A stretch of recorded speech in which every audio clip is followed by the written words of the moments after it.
The stories from our mythology which we have grown up listening to have strong male forms called the gods. We all know about the three principal deities called the Trimurties: Brahma the creator, Vishnu the preserver, and Shiva the destroyer. The feminine counterpart of these gods are also equally strong. They are called the Tridevis. So today, let us look at the names of some goddesses and some stories behind them. Devi Parvati is believed to be the incarnation of Shakti. She is the wife of Lord Shiva, and she is expressed in many roles and forms, and each form of hers is worshipped as a goddess. She is called Parvati as she is the daughter of the king Himavan and Queen Meena, who is the king of mountains. He is also called Parvataraj, so the name Parvati. She is called Girija, the daughter of Giriraj, and Shailaputri, which all mean the daughter of the mountains. She is also called Shaila, the one residing in the mountains. She is known as Uma, which is a compound of two Sanskrit words U and Ma. This was the name called by her mother to stop her from doing tapas for Shiva. U means daughter, Ma means do not, so the name Uma. She is also called Aparna, and there is an interesting story behind the name. As we all know, Devi Parvati was Devi Sati in her previous birth. Parvati also wanted Shiva as her husband and did rigorous tapas for him. And during that time, she did not eat anything, not even a leaf. The sages and sadhus in the forest admired her for that and called her Aparna, which means the one without leaves or the leafless one. Aparna matched Shiva in his capacity to meditate and master over the body and mind, and this is when Shiva agrees to marry Parvati. She is also called Sati or Dakshayani, which means the daughter of King Daksha. She is called Kalyani, which means beautiful, lovely and auspicious. She is Lalita, meaning playful and desirable.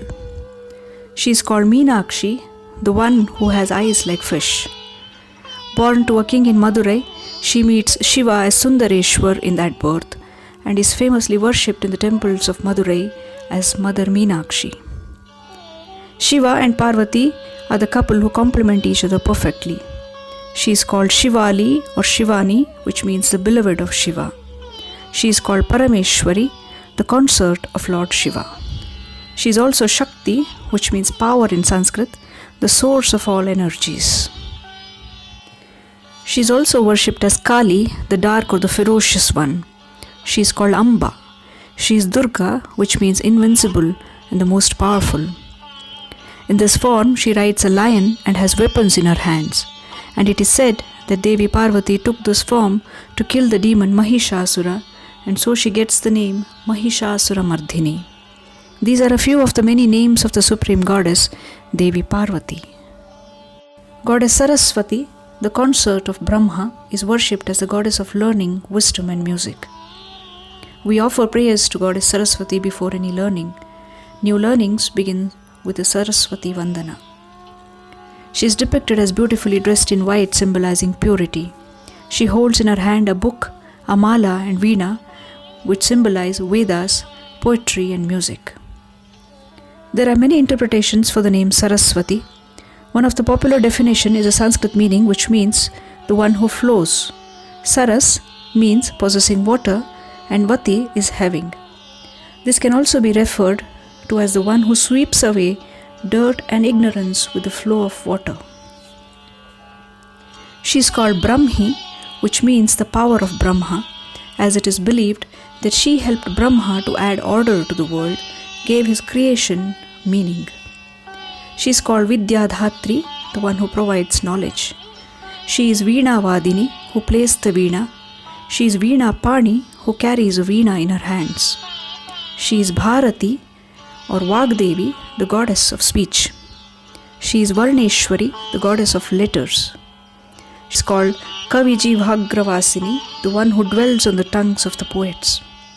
She is Vani, which means speech. She is Hamsavahini or Hamsini, the goddess who sits on a swan.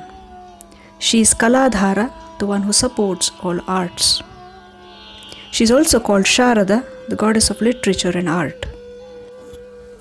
Since Goddess Saraswati is the mother of all knowledge, it can rightly be said that she is the one who created the Deva Bhasha, Sanskrita. Some traditions also believed that she taught Ganesha to hold a pen and write. So these are a few names of the goddess of learning, Devi Saraswati. Lakshmi is the goddess of good fortune or wealth. As a consort of Vishnu, she is a companion to Vishnu in all his avatars, taking forms like that of Sita, the wife of Rama, and Rukmini, the wife of Krishna. She is depicted as elegantly dressed in red, sitting on a lotus, holding a lotus in her hand, symbolizing fortune and knowledge. She also has a pot of gold in her hand, symbolizing wealth and prosperity. She is believed to be born out of the ocean during the Samudra Manthana, and she chose to be with Lord Vishnu as his consort. Her 8 prominent forms, called the Ashtalakshmi, symbolize the 8 sources of wealth. These forms being Adi Lakshmi, Dhanya Lakshmi, Veera Lakshmi, Gaja Lakshmi, Santana Lakshmi, Vidya Lakshmi, Vijay Lakshmi, and Dhana Lakshmi. She is also called Shri, which means noble in Sanskrit. She is the goddess of wealth and prosperity. She is seen in 2 forms along with Lord Venkateshwara as Shri Devi and Bhudevi. Shri Devi symbolizing the intangible, while Bhudevi, the earth goddess, which is tangible.